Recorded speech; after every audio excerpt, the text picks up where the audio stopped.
Good morning, Knicks Nation. Today is Friday, the 20th day of December 2024. Happy Friday to you. I hope you're safe and healthy. I hope your family's safe and healthy. And I hope the needs of you and your family in terms of food, shelter, clothing, as well as health are being met today. Blessings upon those that work in the healthcare field, along with the first responders who every day are out here doing their best to save lives. Those also that pick up garbage, keep our places clean, and those that make deliveries for our convenience. Double blessings on the men and women out here trying to help rescue, deliver, and recover the teenagers and children that are the victims of child molestation and pedophilia. People who are out here trying to help others who are victims of prostitution and child prostitution, victims of pornography and child pornography, victims of sex trafficking and sex slavery and human trafficking. Double curses on all those who are the perpetrators of these things. Double curses on all those who profit from these things. And double curses on all those perverts out here that create the great demands that make these industries go.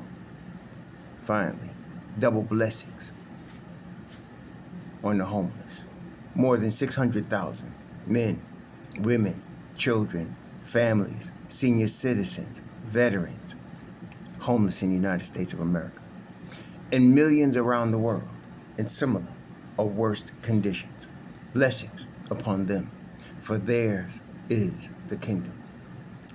So there was a basketball game here where I am in Minneapolis, Minnesota last night. The New York Knicks absolutely destroyed and dominated the Minnesota Timberwolves. And they ended up winning 133-107, and it wasn't even that close. At some point, matter of fact, when I look at the lead, the largest lead was 36. They had a 36-point lead. The Timberwolves had a 7-point lead in the first quarter, and the first quarter ended with them slightly ahead. They were up by 133-32, but that was it. After that, it was over. And the thing is that first off, before I talk about the game, I want to talk about the Julius Randle versus El Gato Grande, otherwise known as Cat, a.k.a. Karl Anthony Towns situation. I think, in fact, I know most people are completely missing the point here. Completely missing the point. What are you talking about, Raw Hebrew? What I'm talking about is about a year ago, well, now, shoot, it's a year and a half, right? I think y'all know I did a video about a year and a half ago and the video was why the Knicks should reach out to Minnesota. That was the video. And the video with respect to Karl Anthony Towns, about inquiring about Karl Anthony Towns. Now, a number of y'all go back to when Tibbs first coached Minnesota and Karl Anthony Towns was a much younger player and showed himself soft in the playoffs. And of course, some of y'all got that stuck in your mind and don't understand that players do evolve and they do get better, especially when they're young 20s to now late 20s in prime, which is Karl. And so I recognized that he was no longer the soft guy we thought he was, or he was when Kiz was there, when Jimmy Butler was there. He was now a certifiable superstar. And the reason I mentioned it at the time was not just because of his exploits on the court. And I did mention Julius Randle as the trade bait. But the reason I did at the time was because of the salary implications. You see, Minnesota is not New York. Minneapolis is a big city. Minnesota has got a thriving economy. You know, they got expensive houses and stuff, and rich people here, mostly on agribusiness here. But it's not New York, okay? There's no other place like New York, actually. As far as money, you got LA, you got Boston, but Minnesota is not that. And so the owner of the Timberwolves is he's not James Dolan. He don't want to be freewheeling. Not that Dolan is careless, I'm not saying that, but the owner's cheap. Okay, the group that owns, including Alex Rodriguez, that owns Minnesota Timberwolves, they not trying to just throw money away. And so what happened now, when I saw Cat's salary, El Gato Grande's salary. Now, at the time, we understood they were going to pay Anthony Edwards. He's going to get the max. He got it, right? They had Gobert at the time, and they got really good pieces. They had really good pieces around those guys. They had really good pieces that were not that expensive. Okay. And then, when you look at, and they got a really solid 8-man rotation. When you look at Jaden McDaniels, I mean, he's getting 20-something million a year. He's 24 years old, and he's getting 25, 26 million a year. Nas Reed's going to be in there around like 14 million a year. They got Donte at about 12. They got Mike Conley at 10. Rob Dillingham, a 20-year-old kid, he's in a rookie deal. He's like at 6 million. Nickel Alexander Walker, he's at like 4 million. So they got really nice contracts. And so Gato Grande's contract, though, was going to be getting into the explosive range. In fact, let's take a look at it. When you look at his contract, that money was going to be, let me just show you. I mean, I'm looking at Spot Rack right now, and I was looking at it now. This year, he's getting 49 million. Next year, he's getting 53 million. The year after that, he's getting 57 million. And then he got the last year of his deal, which is a player option, for 61 million. So that you're talking about something in the vicinity of $260 million over the next 4 years, including this year. Minnesota didn't want to pay that, because that would result in a heavy tax burden on the Minnesota Timberwolves organization. They did not want to pay that tax, and you can't blame them. So they would end up paying, if it was Karl Anthony Towns, they would end up paying, like right now, where they stand right now, their tax situation is they owe what? They owe 27 million. No. They owe 32 million this year, and now because they traded Cat, it drops to 2 million next year. That's savings. See? So that $30 million, that's what this was all about. You see, it's 30 million. It ain't no monopoly money. It's real money. So they got to pay that tax to the league. So by trading Towns, you get Julius Randle. And this is the thing. Yes, let's just make it plain. Karl Anthony Towns is a better basketball player than Julius Randle. He's more effective on winning. He's got more upside. He's more dominant than Julius Randle. And I'm not knocking Julius down. Is what it is. And last night, as I'm going to tell you, it was on full display. Okay? So that's the problem. They got to pay taxes, but they want to reduce the taxes. And even all of that move, what they're doing is they're giving up a better player now. In Cat, they're getting a guy in Julius that's going to be costing less. Right now, Julius is at 33 million. He got a player option for about 31 million, and then he's going to be an unrestricted free agent. So now, what does Julius Randle represent? Well, he represented two things to the Knicks, which is why he didn't get the extension. He represents being available, because even though he was hurt, you look at his career, he's in shape. In fact, when I saw him last night, he was in tremendous shape. In fact, I don't think I've ever seen him.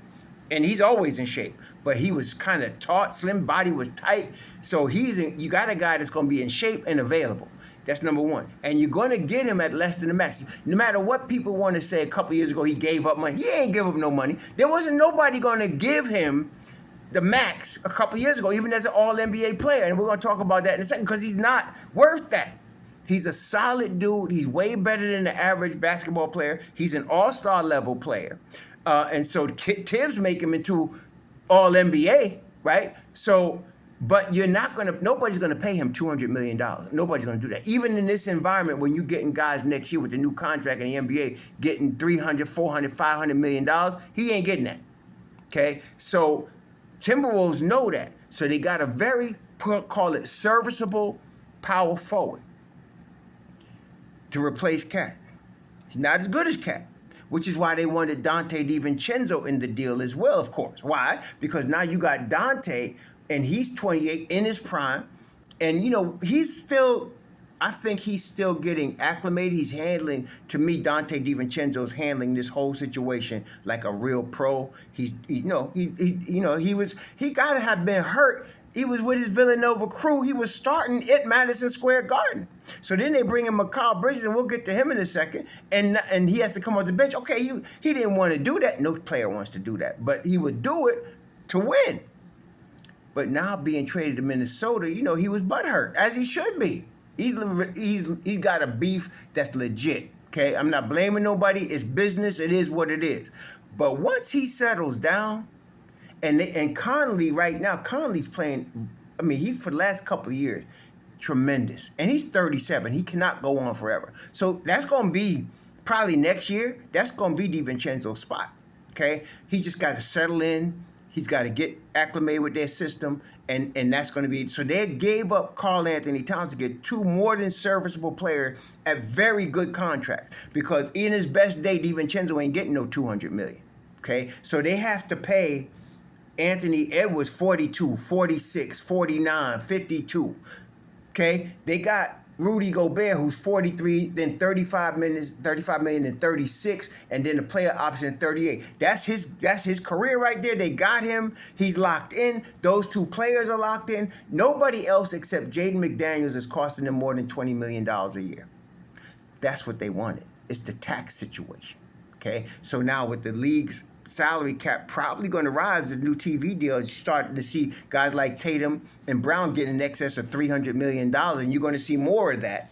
Guys not even good as them, because the money is going to go higher. If a guy makes All-NBA and All-Star, he's going to get $300 million as a max, okay? That's going to happen. But the Minnesota Timberwolves ain't worried about that. Their whole rotation is set. Getting Dillingham as a rookie at the point guard was big, because now they don't have to pay him but $6 million, and then they got a team option for $7 million in 3 years. By that time, he might be ready to take over if DiVincenzo ain't ready. See? So that was a financial move. So for all the people talking about the Knicks won the trade and they don't know why Minnesota did it, they're being idiots. You got to look at the money. It's always about the money. This is business, okay? Yes, you want to win, but, if you're the owner, yeah, I want to win, but I need some money in my pocket. And I don't want to be giving away tax money I ain't got to give them. That's what that was about. That's why I suggested the Knicks reach out to them. Obviously, the Knicks did this past season. And that's why they insisted on getting Donte DiVincenzo, because Julius Randle was not going to be enough. Mitchell Robinson was not going to be enough, because they got Rudy Gobert. Why are they going to add to that? I mean, Mitchell Robinson would be off their bench, but they got Naz Reid. And they don't need Mitchell Robinson. It wasn't that Mitchell Robinson wasn't good enough. They got two dudes already. Okay? So that wasn't going to work. They wanted Donte, and for good reason. He would fit. So they're not going to get equal value in terms of athlete, in terms of basketball player. But they're going to get enough so that you add them with the superstar that is Anthony Edwards. Anthony Edwards is baby Jordan, man. I mean, last night, this is what happened. Now, I got to be honest with you. He made a move on Deuce. And I want to tell you, and I'm Deuce Hive. To me, Deuce is one of the top defensive guards in this NBA.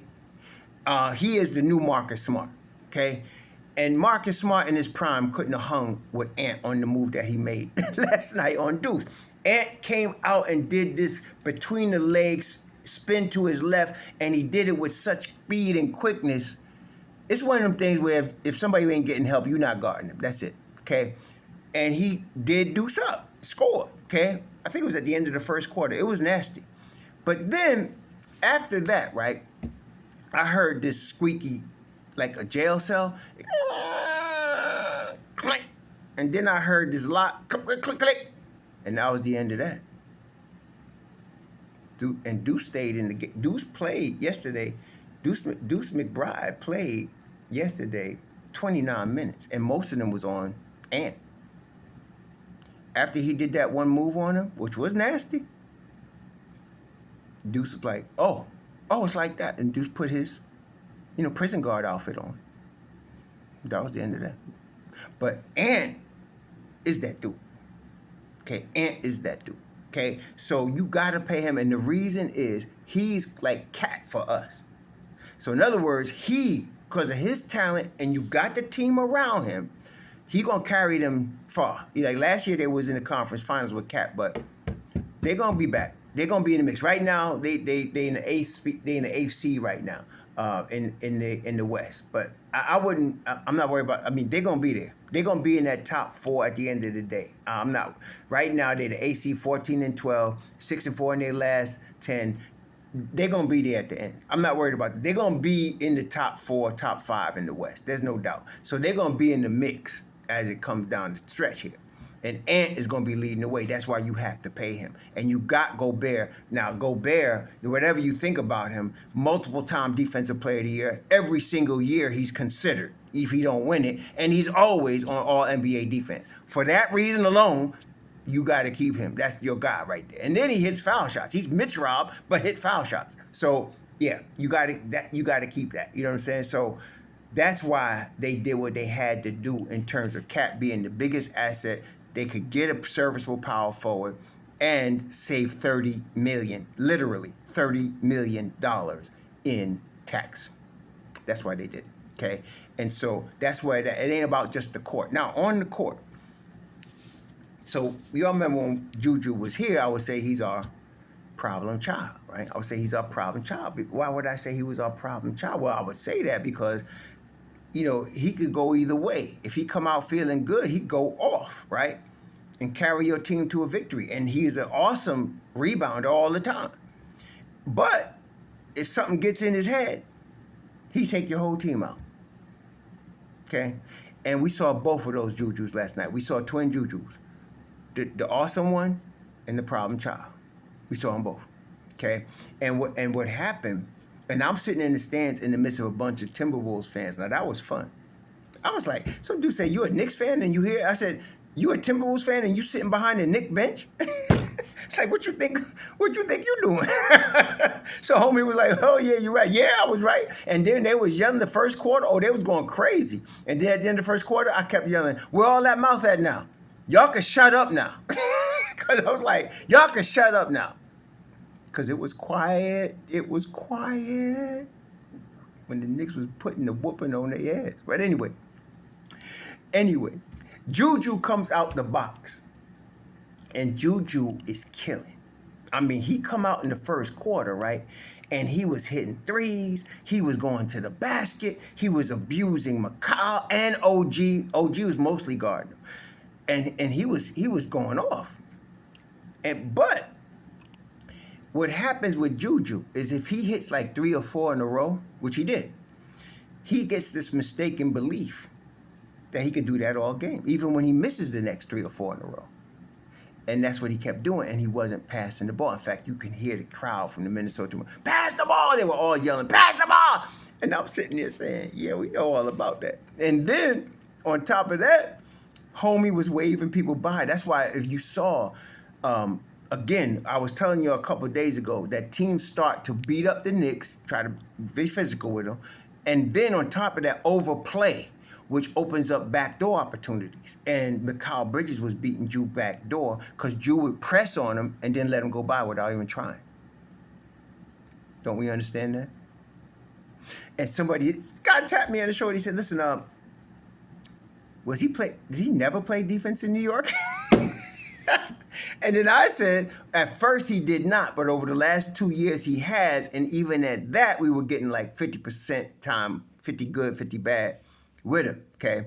And so the man said, shaking his head, man, because JuJu, Mikal Bridges was beating him back door like, you know, nobody's business, man, like he was stealing. And so that was what was going on last night. So you saw Julius Randle at his best, you know, hitting everything, getting energy. You know how he jumps up and he runs down. That was on. But then you saw him at his worst because he's taking bad shots. The ball is not moving. He's disrupting the offense, trying to go off. I guess we call it hero ball. But it wasn't working. Then he started getting frustrated, and I think he got a tech, if I'm not mistaken. I think he got a tech. And so he was getting frustrated. He was yelling at the refs. And he got calls he shouldn't have got. You know, I saw it. But whatever. The Knicks was going off. Whereas on the Gato side, look here. 32 points, 20 rebounds. And 3 on the offensive end, plus 31. 10 of 12. He only took 12 shots. And he was 5 for 5 from 3. Talk about efficiency. See, you see the contrast? Efficiency versus emotional wildness, right? That's what you had. And so Karl Anthony Towns was efficient. Look here, the Knicks had 39 assists. 39. Now, Minnesota did good. They had 29. But they should have had more because, as I said, there was times when JuJu was disrupting their offense, man. JuJu got 24. He had 5 boards. He wasn't rebounding as much as he did. He let the refs in his own head get him out the game. 5 turnovers. But the Knicks had 39 assists, 57 rebounds, 16 on the offensive end. Gato with 20 rebounds, which, as I just mentioned. Precious had 13 points, 10 rebounds in 28 minutes as the starter. And then you had Jericho with 6 boards. Deuce had 5. Deuce was hitting boards. His little behind was in there scrambling, man. Shoot, it was nice to see. It was great to see. And then, of course, Brunson. Okay. This was one of Brunson's best games, in my opinion. He only scored 14 points. He was +8. He had 7 assists. But when Brunson saw Gato doing his thing, he kept feeding him the basketball, setting it up for him. He was, again, ignoring Deuce a lot, but he was setting up Gato. And he was catching Karl, especially those two. And so it was beautiful to watch. Beautiful to watch. Karl, I'm tired of people talking, all you idiots, short-sighted from the beginning of the season. Why did we play so much for Karl? Idiots. Karl, 29 points, 6 boards, 6 assists, +35, blanket defense. And this is the thing about Mikal Bridges. The Knicks are never going to have to pay him $200 million. You see, Brunson just did $150 million extension. Mikal ain't getting much more than that, if he gets that. See? So Mikal is coming off a $90 million deal. He'll probably, he might get double that. That's the outside. He probably get $150 million. You know why? Because he might be all NBA defense, but he's not going to be an all-star. Okay? He's a championship piece, but nobody's going to overpay for that. So you got a guy that you're going to get in the $100 million range, $150 million range when it's time for his money. Okay, so then you're going to have Cat, and then you got to extend Precious. You got to extend Deuce. Deuce gets extended a year from this month. He signed that contract last year, a year ago, when they made the trade with RJ and IQ going to Toronto. And so he's eligible for an extension in a year. See, he took a lot less money. 3 years, $13 million is nothing for him. But he's going to get extended. But even Mikal, who else? Precious, them combined ain't going to be as much as what they're paying Gato or what Anthony Edwards is going to get. Combined, they ain't getting that. Okay? So that's why we made the deal. We got the better player, and we still, that's the Don, by not extending Julius Randle last summer, kept the flexibility. By Minnesota trading Cat and getting JuJu, keeps flexibility. JuJu's contract is a serviceable contract in this environment, and it keeps flexibility for the team that owns his rights. The Knicks turned him into Cat. Minnesota's going to turn him into a serviceable power forward if they can't get somebody better, which I don't think they can, and maintain financial flexibility. Like Brandon Ingram is not, he's in the Anthony Ambulance School of Unavailability, whereas JuJu is not. JuJu wouldn't even, get accepted in the Anthony Ambulance School in spite of the hurt shoulder. He's not going to get accepted in the Anthony Ambulance School because he's available. He's available for most of his career. So you got a couple of guys you got to extend in Minnesota. JuJu is going to be extended, but he's not going to get the big money. He's going to get good money now. He's going to get $100 million. That's money. But in the environment the NBA is in now, the big money is over $250, $300, $400 million. That's what you're going to be seeing next year. You're going to be seeing guys that's less talented than our guys get that because that's just the environment. But right now, the Knicks are financially set, and Minnesota is too. That's why it's an even trade for both teams. Now, Precious, 13 points, 10 boards. Mikal, 29 points, 6 assists, 6 boards. And now some of y'all was like, I got somebody email me talking about, why don't we start Precious? And I did mention that, but I wouldn't touch. No, don't get carried away. We want Precious to do just what he's doing. Come off the bench with Mobb Deep. And when we need a starter, we know we're going to get double-doubles. That's what we want. With Hart, you still got a starter that's going to give you double-doubles. Except with Hart, Hart has a connection, a Villanova connection with the other two guys. And that works for more production. And Hart's hustle, the hustle on this guy, that's why I call him Charlie Hustle. You can't really teach what he does and the energy he brings. And that's no slight on Precious. But no, we don't want to start Hart. We want to start, we want to have Precious. I mean, you don't want to start Precious. We want to start Hart. We got Precious, Deuce, Cameron Payne, soon to be Shamet coming off your bench. And then soon after that, Mitchell Robinson. The Knicks going to have the best bench, literally, the best bench in the NBA.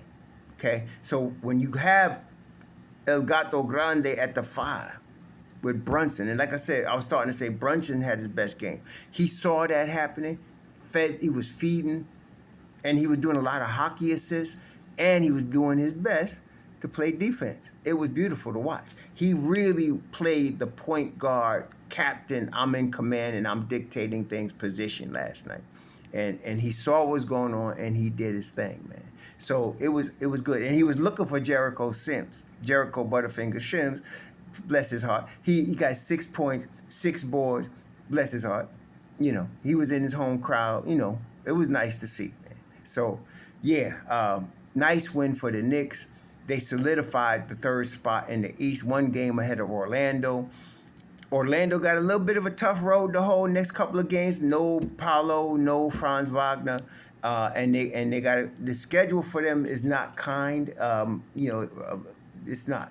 The schedule for them is let me see here. They I want to say I think Orlando is legit the 4th best team in the East. I think legit they are. I do. And it's just that right now they got hurt. They're going to come back, though. These guys are going to be back, and they're going to be balling. But they got Miami at home tomorrow night. Then they got Boston at home. Then they got Miami again, and then they got us. So they got a long homestand, but without 2 hot guns, and they playing the top teams in the East. So it's going to be a dogfight. After that, they got Brooklyn, Detroit, Toronto, Utah, right?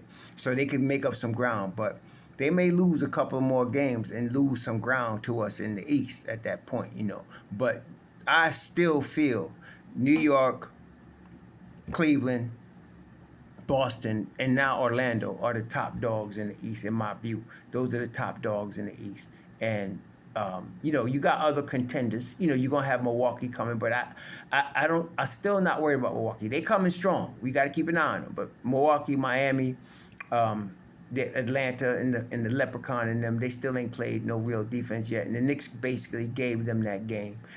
Forget Philly, they done. So I think really the way it is now is right now as of today, Cleveland, Boston, New York, Orlando, Milwaukee, and Miami. I think that's gonna be your playoff roster. Indiana was hurt because they lost key players, especially Isaiah Jackson, the big man. That was a big blow for them. They was trying to refill that, and then the guy Wiseman hurt his Achilles. So that really hurt them.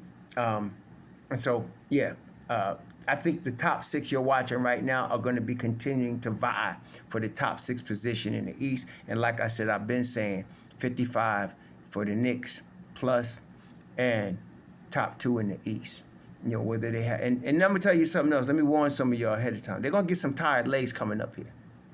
They got to go down to New Orleans, Louisiana, down in the Bayou, to play the Pelicans tomorrow night.